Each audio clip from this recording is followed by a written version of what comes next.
আসসালামু আলাইকুম।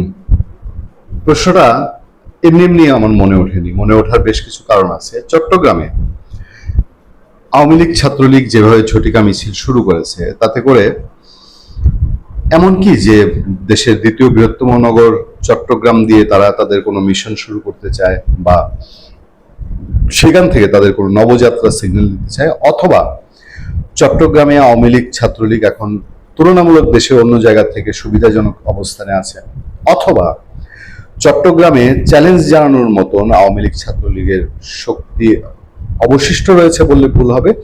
যে শক্তি এমন পর্যায়ে রয়েছে যেটা ইউনূস আমলে শেষ করার জন্য সর্বাত্মক শক্তি নিয়োগ করার পরেও শেষ করা যায়নি। আর নাহলে দেখেন, এই চট্টগ্রামে একদিনে 3 জায়গায় আওয়ামী লীগ ছাত্রলীগ ঝটিকা মিছিল করছে। আবার লাগাতার একদিন, দুদিন, 4 দিন পর পর বা মাসে 2, 4, 5 বার কোথাও না কোথাও আওয়ামী লীগ ছাত্রলীগের ঝটিকা মিছিল হচ্ছে, এবং মিছিলগুলোর মধ্যে নানান সময় নানান বৈচিত্র্য হচ্ছে। বৈচিত্র্য কখনো পুলিশের সামনে দিয়ে হচ্ছে, কখনো মশাল মিছিল হচ্ছে, কখনো বা তারা লাল টুপি পরে মিছিল করছে, কখনো বা লাল কাপড় পরে করছে, কখনো বা কাফনের কাপড় পরে করছে। কোথাও এমনও দেখা গেছে বাংলাদেশে যে বাবা হয়তো বাংলাদেশের জাতীয় পতাকা নিয়ে মিছিল করছে, ছেলে করছে কাফনের কাপড় নিয়ে মিছিল। চট্টগ্রামের ঈদের পর একটা মিছিল সব বাংলাদেশের সমস্ত পত্রপত্রিকা এবং মিডিয়াতে খুব গুরুত্বের সঙ্গে প্রচার পেয়েছে, এবং সবাই এটার উপস্থিতির কারণে তার মতো করে হেডলাইন করেছে। চট্টগ্রামে খবরটা দেখেন আপনারা, যে শতাধিক নেতাকর্মী নিয়ে নিষিদ্ধ ছাত্রলীগের ঝটিকা মিছিল। কিরকম হয়েছে? চট্টগ্রাম নগরের জিসি মোড় এলাকায় ঝটিকা মিছিল করেছে নিষিদ্ধ সংগঠন ছাত্রলীগের নেতাকর্মীরা।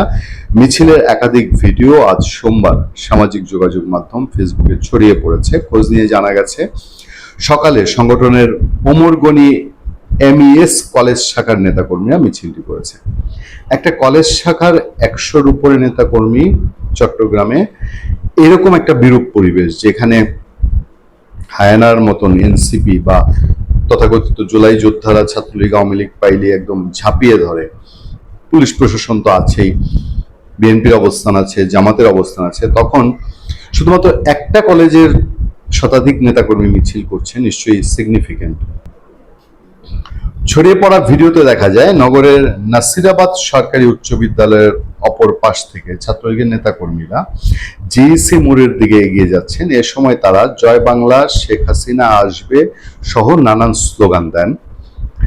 প্রত্যক্ষদর্শীরা জানিয়েছেন, মিছিলে ছাত্রলীগের শতাধিক নেতাকর্মী উপস্থিত ছিলেন। তাদের হাতে থাকা ব্যানারে লেখা ছিল এমইএস কলেজ ছাত্রলীগ।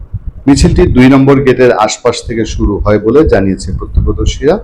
জানতে চাইলে পাঁচতাশ থানার ভারপ্রাপ্ত কর্মকর্তা ওসি জাবেদুল ইসলাম তিনি বলছেন, আমরা ঘটনাস্থলে গিয়ে কাউকে পাইনি, তবে ভিডিওগুলো পর্যালোচনা করা হচ্ছে, জড়িত ব্যক্তিদের শনাক্ত করে গ্রেফতার করা হবে। হয় কি, শিলপাটায় পেশাপেশি মরিচের কাজ সারা। এদিকে বিএনপি, জামাতে ইসলামী, এনসিপি, এই তারা এবং তাদের এনটি আওয়ামী লীগ, যুদ্ধটা কিন্তু মূলত তাদের মধ্যে। কিন্তু মাঝখান দিয়ে পুলিশের উপর দিয়ে তোফানটা ওঠে। কোনো এলাকায় মিছিল হইলে পরে ইউনূস আমলে দেখা গেছে সেই এলাকার ওসির চাকরি যায় যায় অবস্থা, আনালে বদলি হয়েছে। এবং এখন যত সব জায়গায় মিছিল হয়, মিছিলটা এরা ছাত্রলীগ বা আওয়ামী লীগের লোকজনও এখন ইঁদুর বেড়াল খেলাটা খুব ভালো শিখে ফেলেছে বোধহয় আগে থেকে। ফলে পুলিশের সামনে হয় না, এবং পুলিশের ওসি সাহেবদের এই বক্তব্য, আমি যদি এই বক্তব্যটা গুগলে আপনি সার্চ দেন, এই যে চট্টগ্রামের পাঁচলাইশ থানার ভারপ্রাপ্ত কর্মকর্তা জাহিদুল ইসলাম যেটা বলছেন, অন্তত গত 3 মাসের মধ্যে, মানে বিএনপি গভর্নমেন্টের গত 3 মাসে 20-30 জন ওসির বক্তব্য পাবেন। ওনারা ঠিক একই কথা বলছেন যে আমরা গিয়ে কাউরে পাইনি, তদন্ত চলছে, মিছিলকারীদের শনাক্ত করার চেষ্টা করা হচ্ছে, তাদেরকে গ্রেফতার করে আইনানুগ ব্যবস্থা নেওয়া হবে। মানে বোঝাই যায় যে সন্ত্রাস দমন আইনে মামলা হবে। আছে এদিকে আজ সকাল 8টার দিকে আনোয়ারা উপজেলার বিএবি সড়কের চাতুরি চৌমোহনী এলাকায় মিছিল করেছে নিষিদ্ধ ছাত্রলীগের নেতাকর্মীরা। ওই মিছিলের 1 মিনিট 30 সেকেন্ডের একটি ভিডিও সামাজিক যোগাযোগ মাধ্যমে ছড়িয়েছে। আমি আবারও তাই বলছি যে চট্টগ্রামে এই নাড়াচাড়া আওয়ামী লীগের নিশ্চয়ই এর ভেতরে কোনো না কোনো একটা হিসাব আছে।